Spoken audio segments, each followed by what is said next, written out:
আজকে আমার হবু দুলাভাইয়ের সাথে আমার বিয়ে হচ্ছে। শুনতে খুব অবাক লাগলেও এটাই ঘটছে আমার সাথে। আমার যার সাথে আজকে বিয়ে হতে যাচ্ছে তার সাথে আজকে আমার বড় বোনের বিয়ে হওয়ার কথা ছিল। আমার বড় বোনের নাম অর্পা, দেখতে হুরপরির মতো সুন্দর, তার রূপের কাছে সবকিছুই হার মানবে। আর অর্পা আপুর যার সাথে বিয়ে হবার কথা ছিল সে এখন আমার পাশে বসে আছে, বয়স 28। তিনি শুধু অর্পা আপুকে তার রূপে মুগ্ধ হয়ে বিয়ে করেছে। শুনেছি লোকটার নাকি মস্ত বড় ব্যবসা আছে। ওই লোকটার আর্থিক অবস্থার তুলনায় আমাদের আর্থিক অবস্থা অতটা মানানসই না। আমরা মধ্যবিত্ত পরিবারের মেয়ে, আর উনি অনেক বড় পরিবারের ছেলে। আপুকে যেদিন উনি দেখতে এসেছিল তাদের আলাদা ঘরে কথা বলতে পাঠানো হয়। আমি সেদিন দুষ্টুমি করে ঘরের দরজা হালকা খুলে উকি দিয়ে ওনাকে দেখছিলাম। সত্যি লোকটাও অনেক সুন্দর আর হ্যান্ডসাম ছিল। আর লোকটা আপুকে দেখে প্রথম দেখায় পছন্দ করে ফেলল। আপুকে সামান্য কয়েকটা প্রশ্ন করেই ফিরে এসে তার বাবাকে বলল, আমার মেয়ে খুব পছন্দ হয়েছে। আমি আপুকে নিয়ে এসে ততক্ষণে দাঁড়িয়েছি। লোকটার বলার ভঙ্গিমা দেখে বুঝে গেলাম তার আপুর শুধু রূপ পছন্দ হয়েছে। পছন্দ হওয়ার সাথে সাথে খুবই হই হই রই রই করে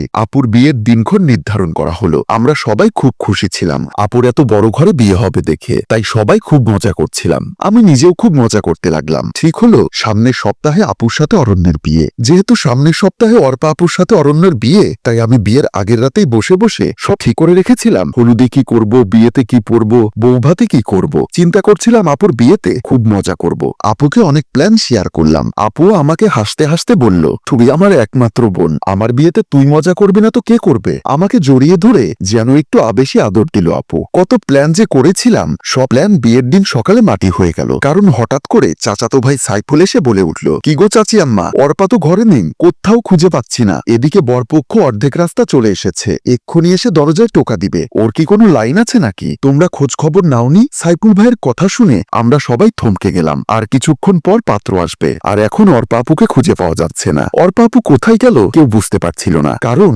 অর্পা আপুর কারোর সাথে কোনো সম্পর্ক আছে বলে মনে হয় না। থাকলে অবশ্যই কেউ না কেউ জানতো। তবে আপু কোথায় গেল এই প্রশ্নটা যেন সবার মনে বিদ্ধ করতে লাগলাম। মা তো প্রায় পাগল হবার অবস্থা। অর্পা আপুকে সারা বাড়ি খোঁজা হলো, কিন্তু অর্পা আপুর কোনো হদিস মিলল না। সবাই ভেবে নিয়েছে অর্পা আপুর হয়তো প্রেমিক ছিল, আর অর্পা আপু সেই প্রেমিকের হাত ধরে পালিয়েছে। কিন্তু একথা জানাজানি হলে আর মান সম্মান থাকবে না, তাই কি করবে সবাই বুঝতে পারছিল না। সবাই উপায় খুঁজতে লাগলো। মা মাথায় হাত দিয়ে বসে আছেন, আমি সান্ত্বনা দেবার ভাষা পাচ্ছি না। হঠাৎ করে সাইফুল ভাই মাকে বলে বসলো, অনন্যা তো বিবাহযোগ্য, অনন্যাকে বিয়ে দিলে কেমন হয়? মান সম্মান বাঁচানোর জন্য এছাড়া আর ভালো কোনো উপায় নেই। অন্তত বিশ্রী গালাগালি করবে না, না হলে কিভাবে যে মুখ দেখাবো আজকে। আল্লাহ, যেহেতু পাত্রযোগ্য ছিল আর আমি দেখতে এতটাও খারাপ ছিলাম না, আর আমার মতো মধ্যবিত্ত ঘরের একটা মেয়ের জন্য এর থেকে ভালো পাত্র আর হয় না। তাই আমার মাও কিছু একটা চিন্তা করে সাইফুল ভাইয়ের কথায় রাজি হয়ে গেল। মায়ের এমন অন্যায় সম্মতি দেখে আমার মাথায় যেন আকাশ ভেঙে পড়ল, কারণ আমি আর অর্পা আপু দুজন দুজনকে খুব ভালোবাসি।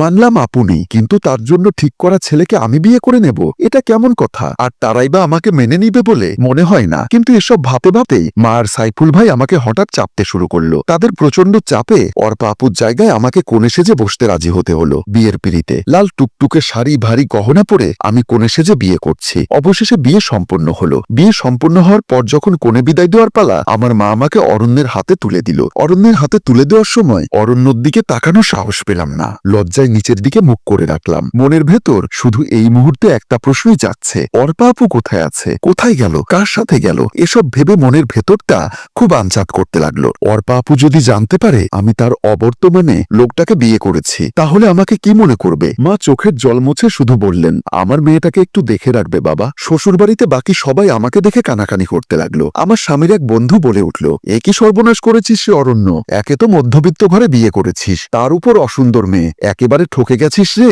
মেয়ে দেখার সময় সবার কি চোখ কপালে ছিল নাকি? অরণ্যের সাথে এই মেয়েকে মানায় নাকি? এমন সর্বনাশ অরণ্য নিজের হাতে কেন করলি তুই? এসব কথা শুনে মনটা আরো ভাঙতে লাগলো। কোন রকমে তারা আমায় ঘরের ভেতর নিল। বাসর ঘরে বসে খেয়াল করলাম ঘরটা ভীষণ সুন্দর করে সাজানো গোছানো, চারিদিকে অনেক ফুলের সুবাস ছড়াচ্ছে। আজকে এ ঘরে অর্পা আপুর আসার কথা ছিল, কিন্তু ভাগ্যের লীলা খেলায় এ ঘরে আমি চলে আসলাম। বিছানার ঠিক মাঝখানে আমি চুপ করে বসে রইলাম। হয়তো অন্য সব মেয়েরা এ সময় বসে থাকে স্বামীর অপেক্ষায়, আর আমি বসে আছি এক অনিশ্চিত ভবিষ্যতের অপেক্ষায়। বসে থাকতে থাকতে হঠাৎ খেয়াল করলাম অরণ্য রুমে ঢুকেছে। ওনাকে দেখে আমার সারা শরীর ভয়ে কাঁপছিল। জানি না কি কথার সম্মুখীন আমাকে আবার হতে হবে। এসব ভেবে যেন ভয়ে আরো কুকড়ে যেতে লাগলাম। খেয়াল করলাম উনি এসে আমার দিকে তাকিয়ে আছে। তোমার বোন অর্পা কার সাথে পালিয়ে গেছে জানো? আমি উত্তর দিলাম, আপু পালিয়ে গেছে আপনি কিভাবে জানেন? বিয়ের দিন একটা সুন্দরী মেয়ে বাসা থেকে গায়েব হয়ে গেল, এর পেছনে আর কি কারণ থাকতে পারে? নিশ্চয়ই কারো হাত ধরে পালিয়ে গেছে, কিন্তু আমার সাথে তোমার আপু কাজটা ঠিক করেনি। আমার পুলিশও অনেক জানাশোনা আছে,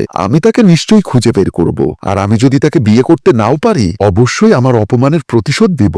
আমার পরিবার তো আপনাকে আমার সাথে বিয়ে দিয়েছে, তাই না? লোকটা উত্তেজিত হয়ে বলল, কিন্তু তোমার তো তোমার আপুর মতো রূপ নেই। ভালো জিনিস কিনতে গিয়ে একটা ময়লা জিনিস নিয়ে আসলাম, তার উপর সেটা আগেরটার মতো মজা করে উপভোগ করলাম। চিন্তা করে দেখো তো, এরকম হয় নাকি? আমি অবাক হয়ে ভাবছি এই লোকটার মানসিকতা এত নিচু, আল্লাহই ভালো জানে আমার সামনের দিনগুলোতে কি হতে যাচ্ছে। লোকটা আমাকে আপুর বিষয় নিয়ে নানা কথা শোনাতে লাগলো। সম্মানিত ভিউয়ার্স, গল্পটির দ্বিতীয় অংশ দেখতে চাইলে বেশি বেশি কমেন্ট এবং শেয়ার করে আমাদের উৎসাহিত করবেন। ধন্যবাদ।